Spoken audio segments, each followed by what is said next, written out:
Assalomu alaykum azizlar. Sizlar bilan posterior fossa malformationlar haqida gaplashib o'tamiz. Nevrologiyadan muhim bo'lgan kasalliklarni ko'rib chiqamiz. Ya'ni biz Chiari 1 va Chiari 2 malformatsiyalar haqida to'liq gaplashib o'tamiz. Endi biz mavzuni gaplashishdan oldin posterior fossa qayerda joylashganligini bilib olishimiz kerak. Bosh suyakning asosi 3 ta fossadan tashkil topgan bo'ladi, ya'ni anterior fossa, middle fossa va posterior fossa.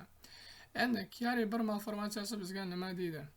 Mana shu orqa sohada, orqa fossa bilan bog'liq bo'lgan malformatsiya hisoblanar ekan.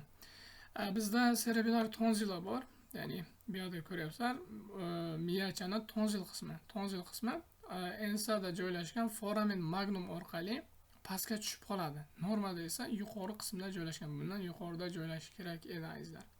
MRTda ko'rsalaringiz bo'ladi. Bu yerda sariq chiziq bilan ko'rsatyapti foramen magnumni va mana shu foramen magnum orqali esa cerebellum tonzilla qismi pastga tushib qolar ekan. Va biz MRTga nazar soladigan bo'lsak, bizlarda oq strelkalar bilan birgalikda ko'rsatyapti. Mana bu bosh suyagidan esa tonzilla qismi esa chiqib turibdi. Endi bu chiqqandan keyin bu yerdan faqat o'sha uzunchoq miyani tugash qismi, orqa miyani boshlang'ich qismi o'tayotgan edi va mana shu ham uzunchoq miyani bosib qo'yadi, ham o'zi bosh miya suyagida qisiladi.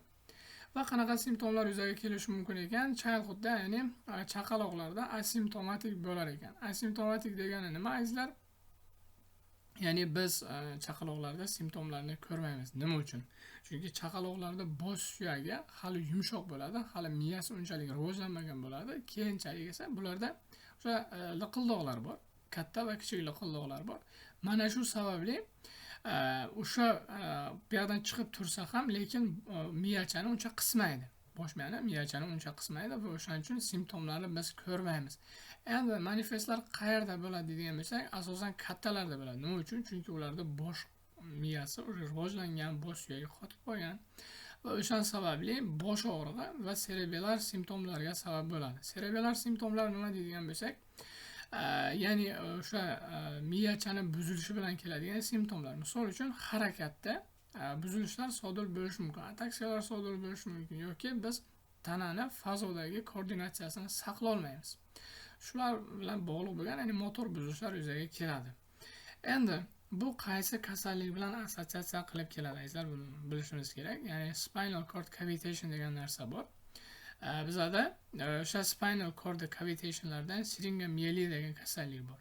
Siringomiyeliya degan kasallik mana shu orqa miyani sentral kanalida siringslar yig'ilib qoladi. Sirings yig'ilib qolganligi sababli bu bir nechta klinik simptomlarga olib keladi. Ya'ni qanaqa simptomlar deydigan bo'lsak, mana shu tomonda o'sha anterior komishurani, white komishurani bosib qo'yganligi sababli bizda tanamiz endi qo'l, ya'ni yuqori soha, qo'l va ko'krakning yuqori sohasi og'riq bilan temperaturani sezmay qoladi.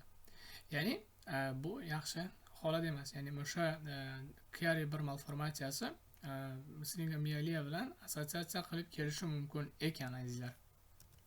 Endi biz gaplashib o'tadigan narsa bu Chiari 2 malformatsiyasi.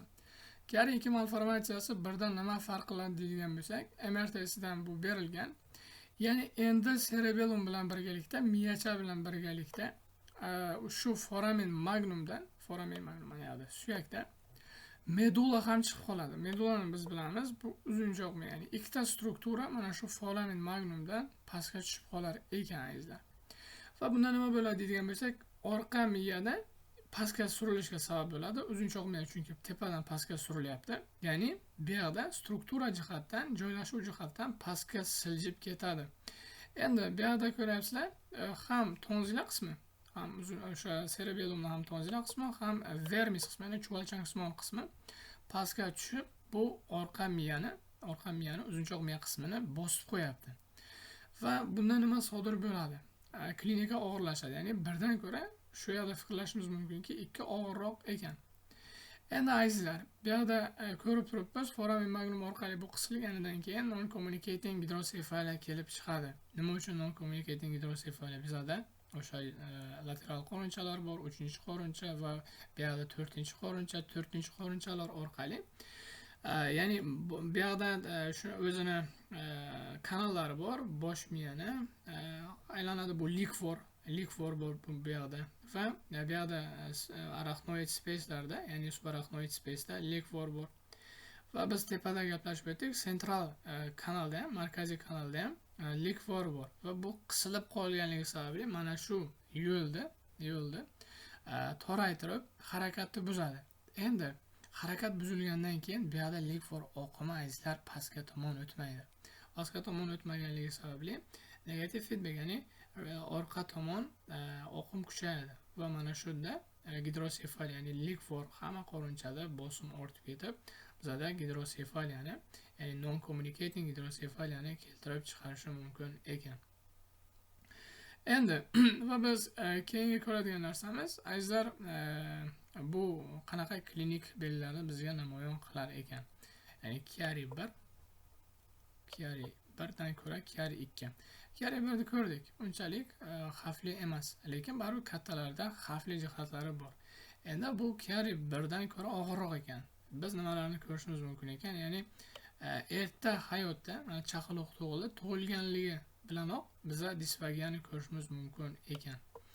Disfagiya degani azizlar, bemor o'sha chaqaloq yutunganda buzilishlar sodir bo'ladi. Nima uchun yutunganda yoki stridor, apnoe yoki shunaqa yuqori nafas sohasi hazm qilish bilan bog'liq bo'lgan muammolar kelib chiqyapti? Chunki bizda uzunchoq miyada shunaqa muhim bo'lgan markaz joylashgan. Ya'ni ovqat hazm qilish yoki masalan nafas olish, yurak urishlar soni, yurak boshqaruvi shu tomonda joylashgan bo'ladi. Bu uzunchoq miyani ham qisyapti. Qisganligi sababli bizda disfagiya holati kelib chiqadi. Bola ichgan narsasini yuta olmaydi. Yutishda buzilish bo'ladi yoki stridor. Stridor nima deydigan bo'lsak, azizlar, bizda bemor asosan nafas chiqarishdan ko'ra nafas olganda shovqinli, hushtaksimon nafas oladi. Shovqinli va hushtaksimon nafas oladi. Va apnoe yoki nafas olish bilan bog'liq nafas ololmasligi mumkin ekan. Bu ya'ni o'sha qisilish darajasiga bog'liq. Va limb weakness deyapti, ya'ni upper limb, lower limbda, ya'ni upper limb degani bu qo'l oyoqlarda, qo'llarda. Va lower limblarda esa bu oyoqlarda weakness, ya'ni holsizlik, kuchsizliklar bo'ladi. Va bu endi qaysi kasallik bilan assotsiatsiya qilib kelishi mumkin ekan? Myelomeningocele degan kasallik bor. Azizlar, bu o'sha neural tube defekti hisoblanadi. Neural tube defektida biz spina bifida, meningocele yoki myelomeningocelelarda ko'ramiz va vaqtida keyinchalik gaplashamiz.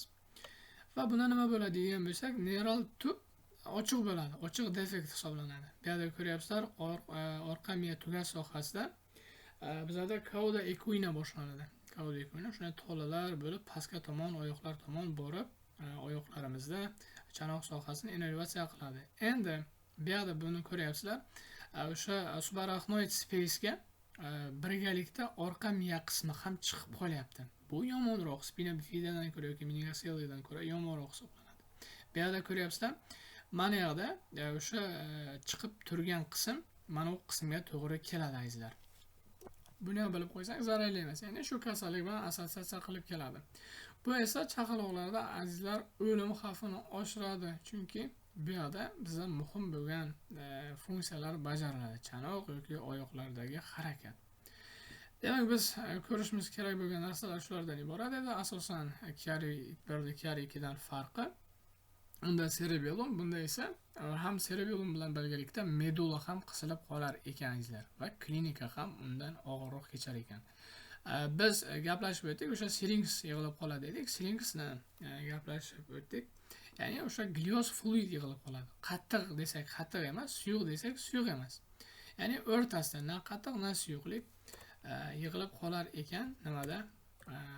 Mana cerebra suyuqlik oqadigan central kanalda.